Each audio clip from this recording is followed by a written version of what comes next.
En los siglos XVIII y XIX, el mundo se transforma radicalmente y se inician procesos cuyo desarrollo y consecuencias perdurarán hasta nuestros días. Podemos sintetizar lo anterior refiriéndonos a los aspectos siguientes. 1. La Revolución Francesa y sus consecuencias en el plano social y político. 2. La Ilustración en cuanto al conocimiento y concepción del hombre y la sociedad. Y 3. La Revolución Industrial en lo económico y social, asociada al surgimiento del capitalismo y socialismo. Revolución Francesa.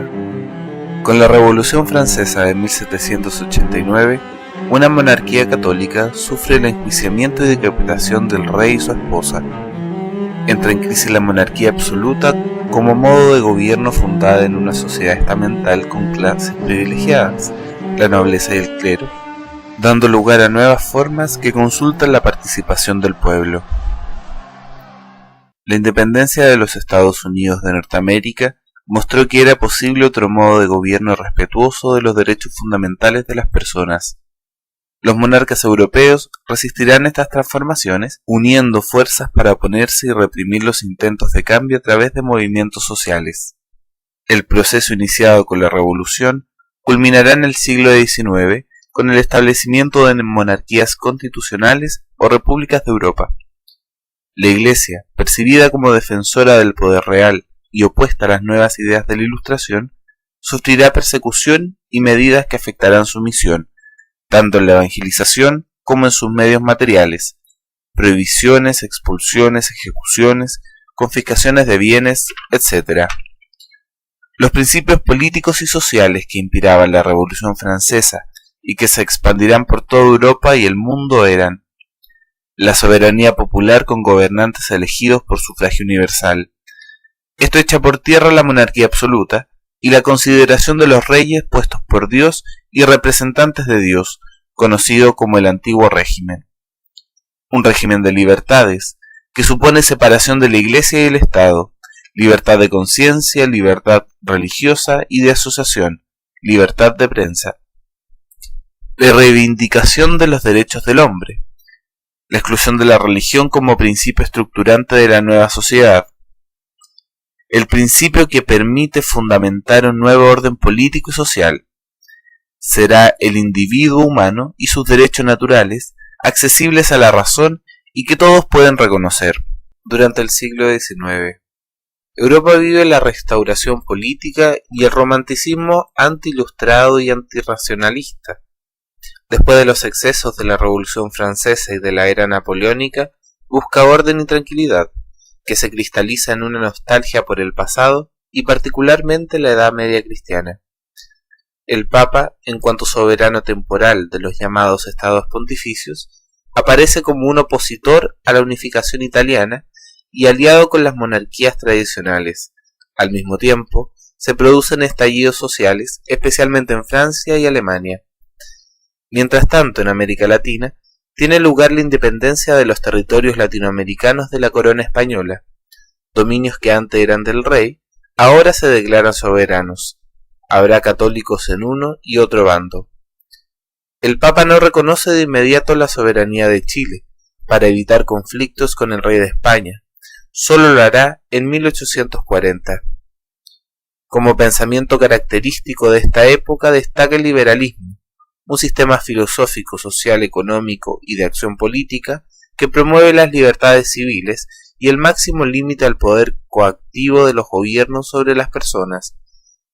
Se opone a cualquier forma de despotismo y es la doctrina en la que se fundamentan el gobierno representativo y la democracia parlamentaria. Sus características principales son el individualismo, que considera a la persona individual como primordial por encima de todo aspecto social o colectivo. La libertad, como un derecho inviolable que se refiere a diversos aspectos: libertad de pensamiento, de expresión, de asociación, de prensa, etc., cuyo único límite consiste en la libertad de los demás, y que debe consistir en una garantía frente a la intromisión del gobierno en la vida de los individuos. La igualdad entre los hombres. Todos los ciudadanos son iguales ante la ley y para el Estado. El respeto a la propiedad privada como fuente de desarrollo individual y como derecho inobjetable que debe ser salvaguardado por la ley y protegido por el Estado. La cuestión romana. En el contexto de la unificación italiana, el papado pierde sus territorios, conocidos como estados pontificios. En 1870, las tropas italianas ocupan Roma, se reconoce autonomía al Vaticano. El Papa se declara prisionero y reclama la devolución de sus territorios, concitando la solidaridad de los católicos de todo el mundo. La cuestión solo se resolverá en 1929 con los pactos de Letrán. La Ilustración. Se inicia a finales del siglo XVII. Sus líderes intelectuales se consideraban a sí mismos como la élite de la sociedad, cuyo principal propósito era conducir al mundo hacia el progreso, sacándolo del largo periodo de tradiciones, superstición, irracionalidad y tiranía. Se alejó de las creencias religiosas para explicar el mundo y sus acontecimientos a la luz de la razón. Sus principales características son: antropocentrismo. Hay un nuevo renacimiento en que todo gira en torno al ser humano alrededor de su razón. Racionalismo. Todo se reduce a la razón y a la experiencia sensible, y lo que ella no admite no puede ser creído. Hipercriticismo. Los ilustrados no asumen sin crítica la tradición del pasado y por ello desdeñan toda superstición y superchería, considerándolos signos de oscurantismo. Como fruto de los ideales de la Ilustración, en geografía se termina la cartografía de todo el globo, a excepción de los círculos polares y algunas regiones de África.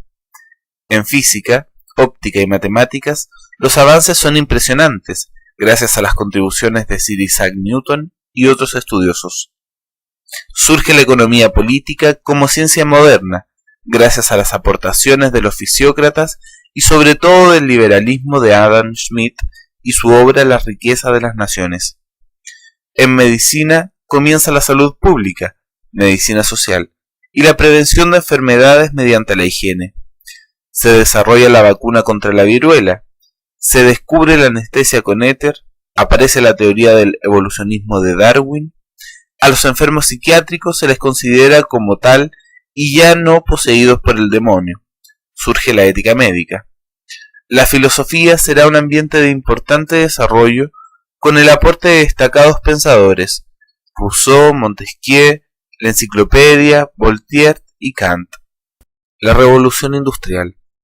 La economía basada en el trabajo manual fue reemplazada por otra dominada por la industria y la manufactura.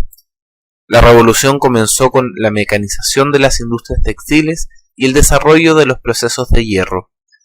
La expansión del comercio fue favorecida por la mejora de las rutas de transporte y posteriormente por el nacimiento del ferrocarril.